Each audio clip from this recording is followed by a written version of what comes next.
I'm Jacci Pillar, and I'm excited to say it's Science Week. So today, in honour of Science Week and Galileo, thunderbolts and lightning, we are going to talk to Vanessa de Kauwe from Science Alliance. Hi, Vanessa, how are you? Good, thanks, Jackie. How's things on that side? Pretty good, pretty good. So we thought that we would dedicate this Science Week to the J.E.D.Is of science that operate through Science Alliance, and we wanted to have a bit of a talk with everyone about science education and how important it is, particularly for young disabled people. So I'm going to throw to Vanessa with the question, how important is the environment that we learn in when we learn science? It's next to everything, especially for people with disabilities, but in reality for everyone else as well. You can't do much in a hostile environment, but you also can't do much in an unhelpful environment, an environment that doesn't look into not only your needs, but doesn't look into your possibilities, what you could possibly do, even though you might be at a different stage now. So environment is everything when it comes to the possibilities of science. And I think when we're talking about disabled people, which both you and I identify as disabled, and as do the people that work with you at Science Alliance, there's this thing about having a microaggression-free zone where you have other disabled people working along with you that won't inflict microaggressions on you, because that's a very important part of that environment. You think that your participants benefit from that? Definitely. I mean, when we started Science Alliance, it always has been from the beginning for people with disabilities, but it is consistent. It consists only of other people with disabilities. We need to promote a subculture that understands that if you have disabilities yourself, you are more likely to understand the other person, but also less likely to inflict unwanted hostilities that might not be presented as hostile, but can affect our people badly. Yeah, and we call that disability-led, and all of the social sciences call that disability-led. And we also know with the neuroscience of this that stressed brains don't learn as well as unstressed brains. There's this other thing that I find in non-disabled environments that I find are less likely to be present in disability-led environments, and that's that everybody thinks that disability is somehow a tragedy. If we take away that tragedy discourse in these learning environments, have you got any examples where that's benefited your participant? I don't want to talk about the others, but I'd say the best example was for myself. I realised that it was difficult for people to deal with me, even in academia, once they realised there was several levels of disability going on with me. And what it was that they either felt sorry for me, in which case I wasn't being perceived for my ideas or for the science, or alternatively, if they did value anything I did, they presumed I didn't have a disability, because how could I possibly have a disability and do well at the same time? And that just wipes out all of my existence as a person with disabilities, if I can do well, because apparently you can't do well and have disabilities at the same time. I have learned in two environments. I've learned in disability-led environments, and I've learned in military environments, which is interesting because you would think that from a science perspective, the military environment would be bad. Well, yes, but there were some things about it was good, and the particular learning style of stepping things out for me as an autistic person was very good. So I think in that space of, we're either too disabled or not disabled enough, that we take from all environments, we learn to be quite adaptable. That's a sort of prejudice that follows you around, even in non-disabled environments that are trying to do something for you. It's still a power imbalance because they are the agents. They are doing something for you, the disabled person, and therefore you, the disabled people, need to be very quiet and grateful. There's a lot of gratitude that's imposed on people with disabilities just because other people are not being asses. I think you have to not be an ass for your own sake, and I don't have to be grateful for that. Yeah, I agree. There is that. I think there was a meme floating around the internet that said, disabilities are not a choice. Being an arsehole is. This focus on Science Week with us being Jedis. I like the idea of Jedis because if you look at Yoda does not fit the normal superhero mold at all. Yoda is an aging, bent over, effectively disabled character. Yeah, and speaks in a very strange way. Not apologising and really not too grateful to kick someone around when they're doing the wrong thing. So let's talk a little bit more about Science Alliance. What's happening and what's the future? It's growing. We've got several generations now of people with disabilities that are part of the Alliance, happy to help the next generation that's coming up. We're doing National Science Week. Jedis with disabilities is what we're calling it. Staying far away from the actual official tag for Science Week this year, which is food and nutrition. Not for us. We're Jedis. We'll do what we feel like, and we're making lightsabers is what we're doing.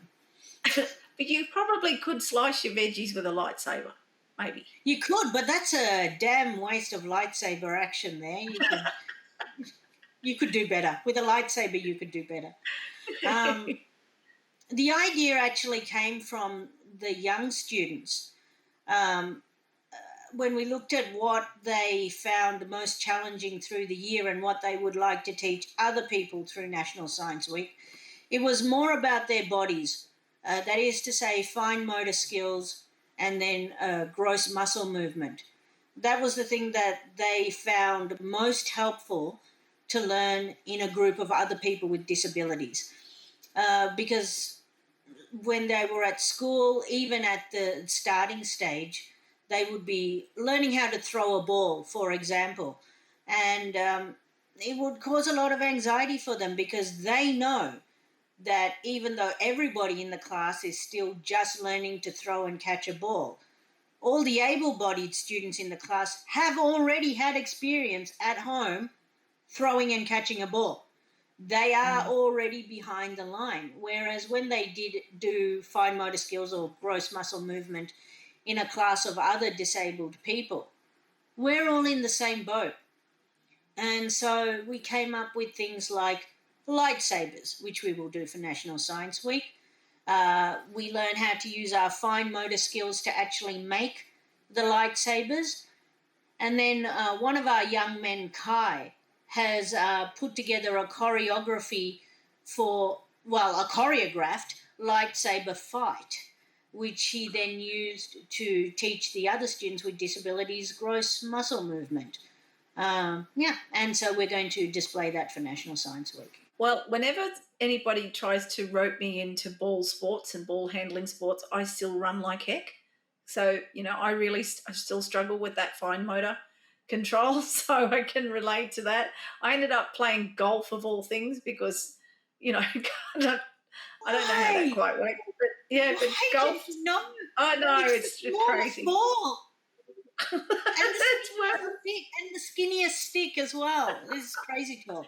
This is nonsense. Yeah, but I could totally relate to it. The other thing that I found as a learner, continually find as a learner still today, is that I hum and I tap and I stim, but also the perceptions around autistic people with speech and the pressure on us to speak certain ways. And in my case, I was hyperlexic and hyperverbal, used to sing and hum. I still talk too much when stressed. Too much. Note me saying that straight away. Too much. It's a way of how I communicate through my body, the stimming and those sort of things. Mm-hmm. That's another aspect to the work you do with confidence in speaking in a world that is not really friendly to the way that we speak or communicate. Some of my students are nonverbal by choice. Last year we had Sam on. He's now become Science Alliance's official photographer, and he will be taking the stills for National Science Week, the live show. So that's great. But we also have a new young lady, Taylor, who is part of the youth delegation to the Legislative Assembly. She's got a brilliant mind. She has intellectual and cognitive disabilities, and she also would rather not speak because, as she says, her mind works too fast for her mouth. Like, though that is not an automatic movement. It's just that some people have learned how to do it automatically. She needs to think first, and then the process has to come through her mouth. And so she will often use either an iPad or a notepad to type out exactly what she's thinking and pass it over to Kai, the young man I mentioned before, and Kai will read it for her, and he will read exactly what she has written. And even if Kai doesn't read it for her, she's happy to have another one of us next to her. It sort of helps with knowing that she's not alone in the room.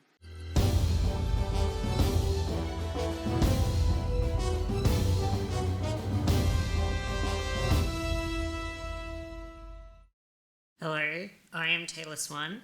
I have a cognitive disability. I have a translator with me who has to say everything I write. His name is Kai. So, what's it like being part of Science Alliance? For starters, it's the first place I have ever felt like I can actually just be myself. Everywhere else, I can't be myself when I want to be, except for home. The way the education system is teaching people with disabilities doesn't take into account each student's needs or recognises their unique talents. But at Science Alliance, the work is presented in a way that everyone can understand. We all feel like we can participate. We support and encourage each other and recognise each other's strengths. We learn how to work together as a team, which is something I have never experienced in mainstream schooling. Why haven't you ever experienced a team? Because people don't necessarily know how to include people with cognitive disability. What's the best thing about being in Science Alliance? The best part of Science Alliance for me has been being accepted as a part of a group and being able to learn from each other, where I can contribute, where my input is valued. This group has really helped me feel included and to have faith in my own potential. This is something that I had nearly completely lost through my experience in mainstream schooling. What's Kai? What does Kai do for you? He helps me when I need it. How does he help? For example, if I'm feeling too nervous to talk, he reads out my notes that I have written down. Excellent, cool. And why Kai? Is he someone who works for you? I know him through Science Alliance. So that's what you were saying, huh? Being part of a group, you help each other out. Yeah. What's that like compared to when you're at school? Because you have a lot of help at school. I know that schools, mainstream schools as well, have a teacher, multiple assistants, and they're all professionals, so they're there to help you. What's it like just asking a friend from Science Alliance to help you out? When I ask someone from Science Alliance, they usually know what I am going through or have experienced something similar, and I feel like I can talk to them about almost anything. Are you a J.E.D.I for science? Yes. Well, for start, J.E.D.I stands for Journey, Equity, Diversity and Inclusion. Tell us about your favourite one. Tell us about Journey. Before joining Science Alliance, I always felt like I didn't fit in anywhere. I had to pretend to be something I wasn't, but still was never able to feel a part of a group. Since joining Science Alliance, I have started on a journey to accept my own uniqueness as a strength and to be the best version of myself.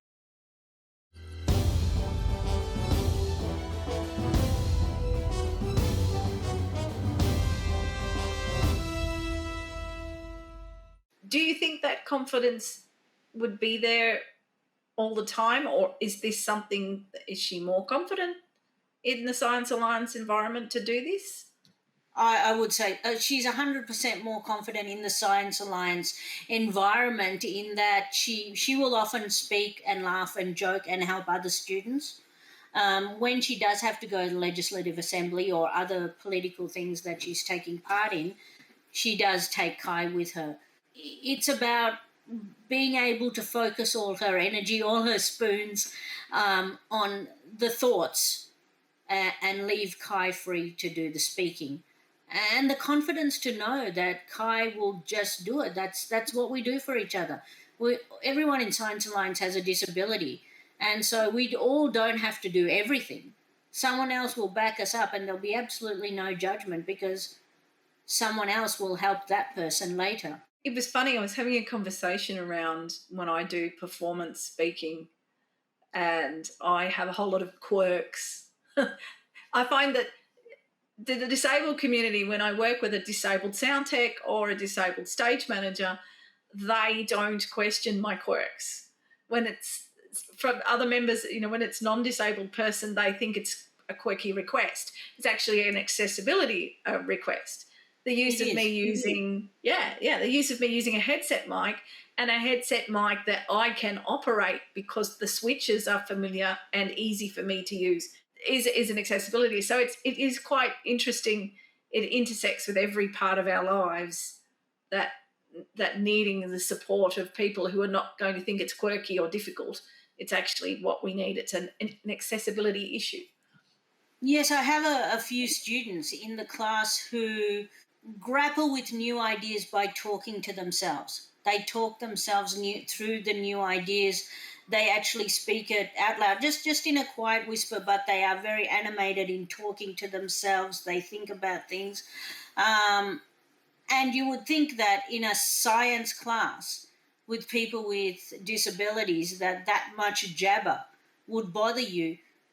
But it doesn't. It doesn't seem to bother anyone because it's not addressed to us. They're just addressing it to themselves. It doesn't reach us in a disturbing way. Whereas I've been in a class, of course, I've been at the university and other places where I'm the only person talking, and there'd be one person whispering something in the background, and man, I would throw a pen at them to shut them up because they have bothered me. But that's because you know that sound was addressed to someone else. There are things that people with disabilities know. We sort of smell, we sense when something is put out to the world, as opposed to what's kept inside for yourself. That talking and humming and singing to ourselves is a way we process things and process the world. How are you finding parents dealing with this? How are the parents responding to Science Alliance? That skeleton in the background there is the last parent that messed with me. I will fight any parent that messes with their kids' learning. Right now, I'm very lucky. I'm quite happy with all of the parents of the young people in Science Alliance. But like I said, I've got a few generations going now. So there are some older adults as well, and their parents don't come into the picture. However, I have, and Jackie, you know this story, I've lost 2 students now because of their parents being unhappy that they had succeeded and were getting smarter and were doing well in the world.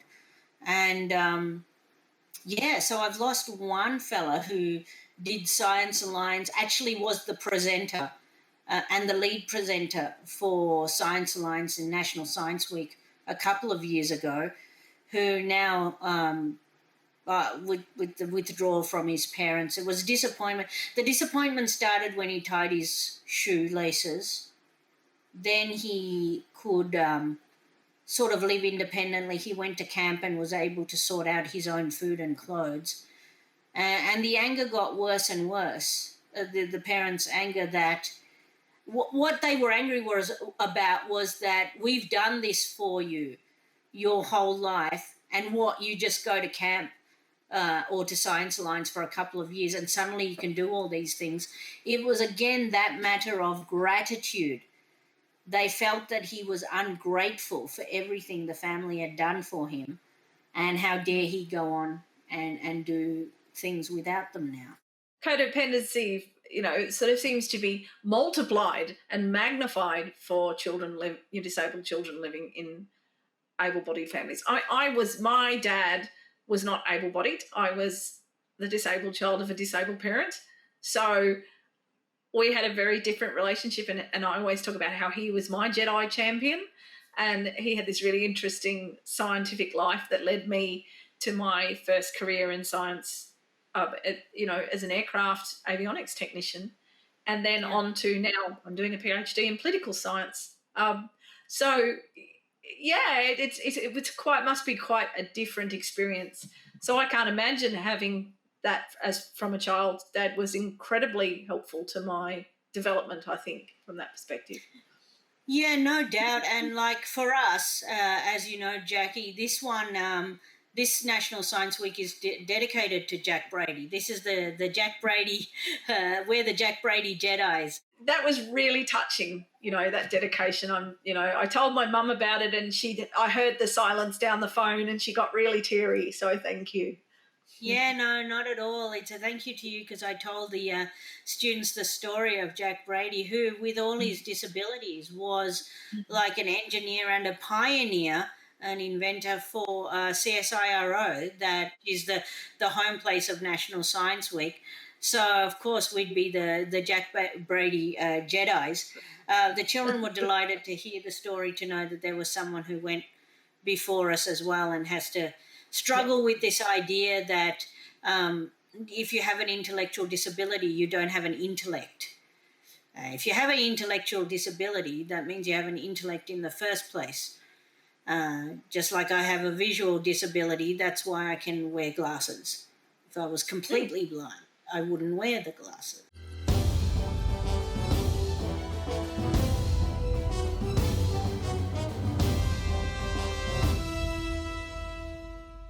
Hello, I'm Kai Fisher and I have an autism spectrum disorder. So tell us, what's it like being part of Science Alliance? Being part of Science Alliance is really good because everyone contributes, everyone has a role, no one's left out, and we get to learn cool stuff. What cool stuff? Lightsabers. Oh, yeah! Lasers, rockets, plants. Best thing about Science Alliance is, again, everyone being included. Mm-hmm. And when we do science, when we do experiments and things, we all do it together. There's modifications, so we all can do it. We're not leaving people out. Kai, one of the things that strikes me about you is that you're nearly the newest member to Science Alliance. Nearly. It was Taylor's just before you. But as the youngest member, you've already done heaps. You want to tell us about some of your external achievements that you've achieved while you've been with us? I have been asked to write in a book along with V, which will be a textbook for the University of Bristol. On communicating in science. Yes. Kai, how old are you? 22. So you are less than half my age, and you are publishing for the University of Bristol, And that's your first publication. Yes. Whereas when I was 22, I was scratching myself and walking into walls is all I could do. And I didn't publish till I was 40. So well done. I feel that was something that was always in you. Do you think that if other people with disabilities and other learning differences had the opportunity of things like Science Alliance, they'd be able to achieve those things as well? Definitely having a place that's happy to do the modifications, and it's not like, oh, do you really need that? It's like, okay, here you go. And that's all it took for you? Yeah. Tell us why. How are you a Jedi, Kai? I'll call myself a Jedi Okay. in the terms of Science Alliance Yes, Jedi. tell us so how doing the journey of learning and working together and growing as a person, doing equity. Yeah. So giving everyone what they need to succeed.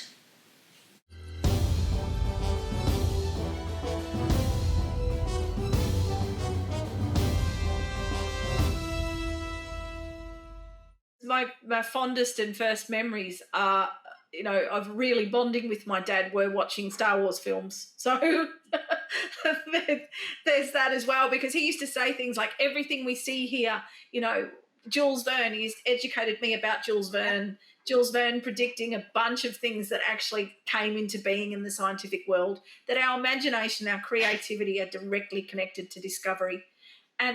And that's what I think I find remarkable when I work with young autistic people or young disabled people, is sense of curiosity and imagination seems to be front and centre, because they don't get the opportunities that other kids get. At first, we've got one new student. We've got two new students at the moment, but one in particular who's really struggling to be herself, because if you ask her a question, she gives the answer that people with disabilities have been trained to answer for every question, which is, I don't know. Yeah. How would you like this? I don't know. Can we do this? Is it this or this? I don't know. Yeah, so we have to go to the beginning of banning I don't know. And sometimes I have to be quite boisterous with them, but they can really like it, actually. The answer to I don't know from me is, well, I don't care. Just even guess. Science isn't magic. We don't know anything. Just guess.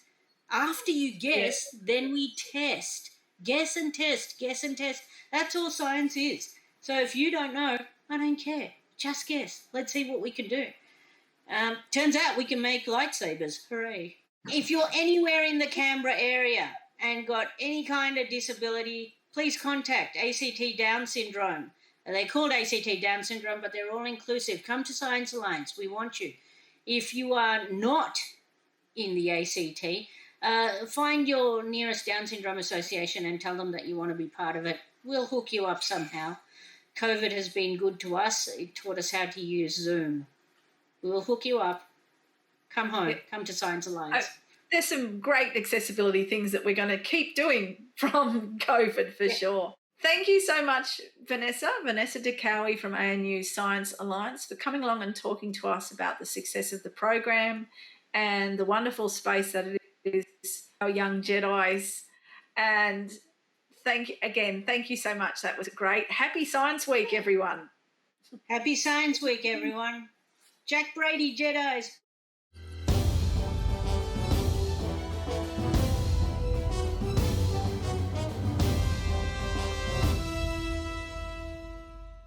Hello, Tess McGuire.